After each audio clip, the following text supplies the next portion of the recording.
चश्म आप बाज़ दफ़ा लिखते हैं कि चश्मे बद दूर, तो इसका मतलब ये है कि कोई ऐसी चश्म भी होती है जो बद होती है। हाँ, और क्या मतलब है इसका? मेरे ज़हन में तो मुहावरा भी तो है। मुहावरा है जी। चश्मे बदूर मुहावरा है कि अल्लाह इसको हर बदी से बचाए।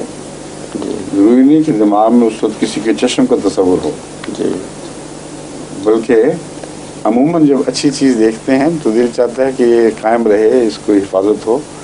तो ये मुहावरा असल में ये माने रखता है।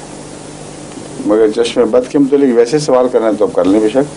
ज़हन में जब तो मैं वही लिखता हूँ जी जी तो ये मुराद नहीं है कि नज़र वाला देख के एकदम नज़र लगा रहा है, बिल्कुल नहीं। एक मुहावरा है, दुआइया कलाम जी है कि इस खूबसूरती को अल्लाह बदी से बचाए। लेकिन इसके साथ जो दूसरा पहलू जो आप वो बताएं, वो आपके ज़हन में है ना, मेरे जी बताएं। कि बाज़ दफ़ा लोग दम करवा लेते हैं, अगर कोई ऐसे बच्चे जिसको कहते हैं नज़र लग गई तो वो दम करवाते हैं, तो ये दम वगैरह ठीक है? मुझे मेरे इल्म में तो कोई नहीं हुआ ऐसा बच्चा कि जिसको दम हो जाए तो उसको बीमारियों से बच जाए या दूसरी चीज़ों से बच जाए। उसी तरह का होता है बच्चा जैसे दूसरे बच्चे होते हैं। तो तवहमात की दुनिया अलग अलग दुनिया है, उसका यकीन से कोई ताल्लुक़ नहीं है, समझे?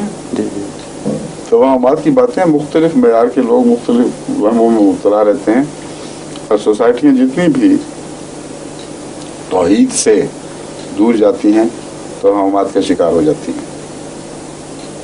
इस बात को तो गालिब ने भी समझ लिया था, हालांकि वो शायर था मगर कहता था मैं सूफ़ी भी हूँ साथ। तो बाज़ जगह उसकी सूफ़ी होने की शहादतें भी मिलती हैं।